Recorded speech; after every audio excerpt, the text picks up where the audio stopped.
Egan is still out there. I've never taken my eyes off of him. When I can't use you no more, you done. You getting ready to go to war or what? I'm gonna need you to carry that with you wherever you go. They come for one of us, they come for all of us.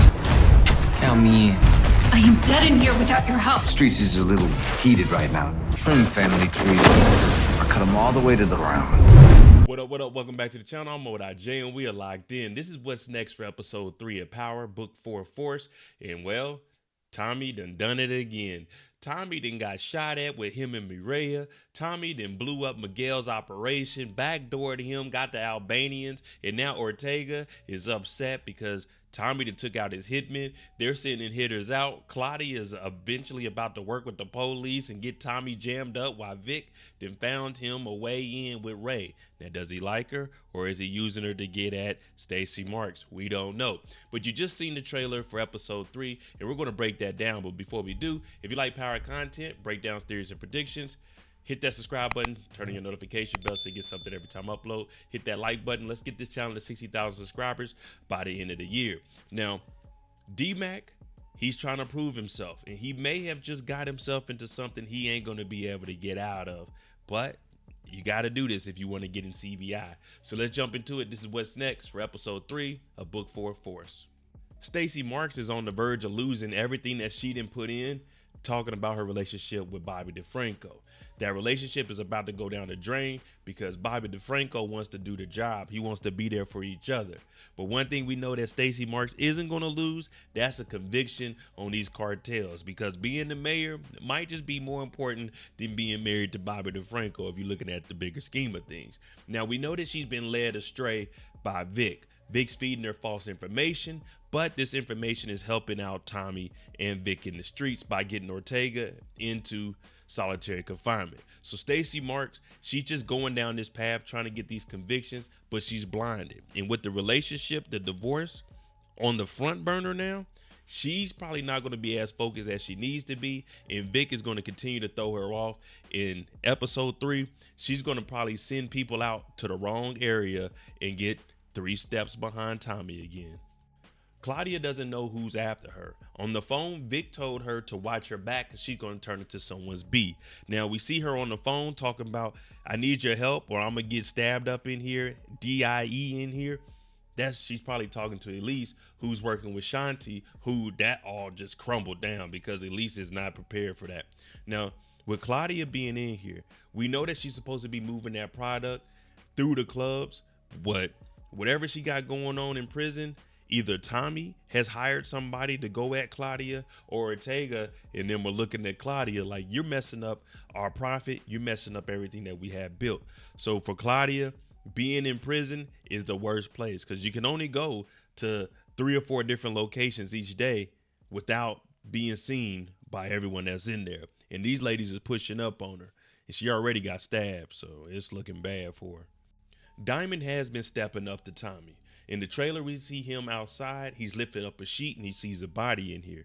Now, what I'm seeing from Diamond, he's starting to get closer and closer to his brother Jenard. They really want to take D-Mac out, but you can't make it look like it was coming from you all. So maybe they do have to bring in JP and then they can use JP as leverage to try to get D-Mac closer. But I think as long as Jenard is getting closer and closer to his brother and seeming like their relationship is better, Diamond, he's going to fall for all of it. Now, it's going to be a misstep that Diamond is going to realize Jenard is doing. Like, Jenard is playing me, and he's probably going to go to Tommy with that.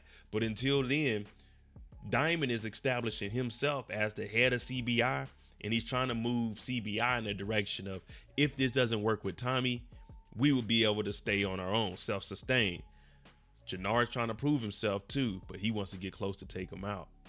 D-Mac is on a criminal high at this point. You can't tell D-Mac nothing. After he went and robbed the Asians, got the dope, got the money, and he seen that Genesis is messing with him, oh, he's in over his head now.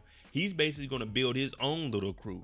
Since CBI isn't a high priority for bringing him back in, what do we see him doing? Since he's getting money, he can pay the local knuckleheads some cash. Come be with us. We're going to be robbing people. So he's only going to elevate himself. Now, he doesn't really know much, So they might end up messing up and trying to rob Miguel, which would be bad and it would bring Tommy into it.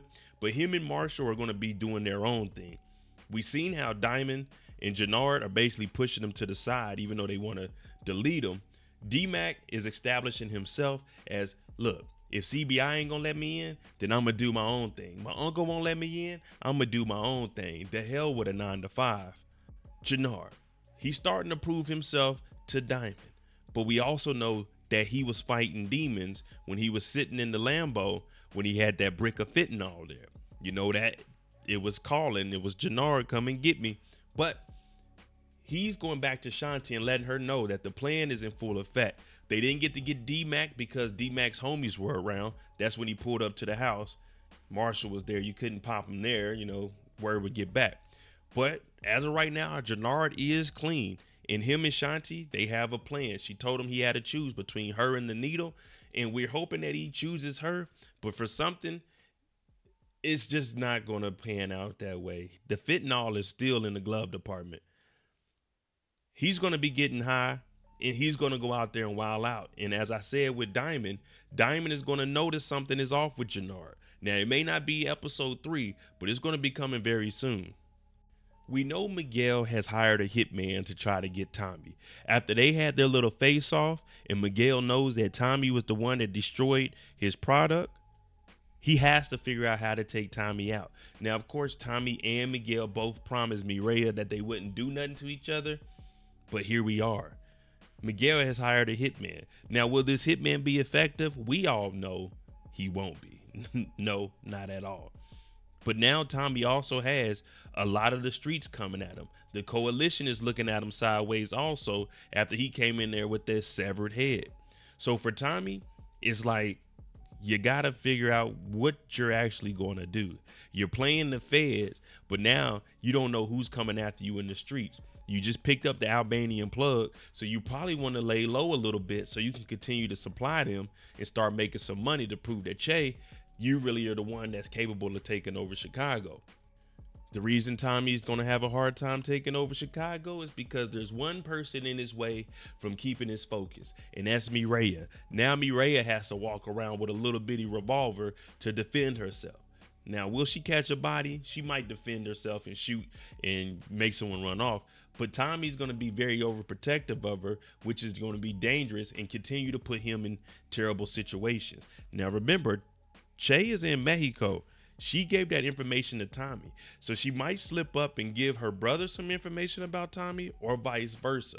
So with Mireya being in the picture, it's really bad for Miguel and Tommy because she's literally playing both sides. She still wants to protect her brother, which she made Tommy promise, but she wants to protect Tommy also. The thing is, you can't play both sides.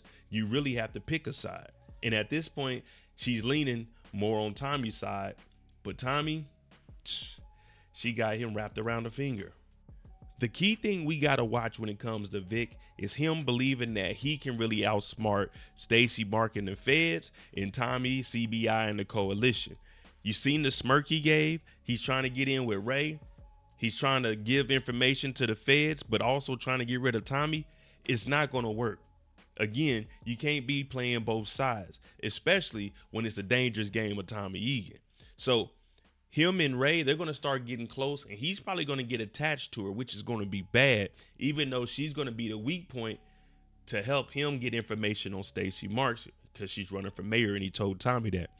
Vic, he cares about his sister Claudia, but you can see how they talk to each other. And when he left and told her to watch her back, he's basically saying, you on your own. There ain't nothing I can do for you because I'm working with Tommy and I'm low-key a snitch. But Claudia is also a snitch. She said she wanted to give information on getting Tommy locked up. So the Flynn family, they'll find a way to snitch. All right, there you go. Episode 3, what's next? Let me know, what are your thoughts? Is Diamond more trustworthy than Vic? We know that these two started off together when we first seen them, but who can you trust more? Can you trust what Jenard is trying to do, even though he's trying to take out his own brother, Tommy and JP and D-Mac? Or do you want to get Vic, who's really trying to take out Tommy, Jenard, CBI, whoever, so he can get scot-free. Let me know what you think. I'm J. If you like this kind of content, hit that like button, hit that subscribe button. Tune in tonight, 4 p.m. Eastern for On the Clock, where we're going to break down each individual character. Have a good time. Thanks for watching. Let's get this channel to 60,000 subscribers. I'm out. Jimmy on the beat, boy.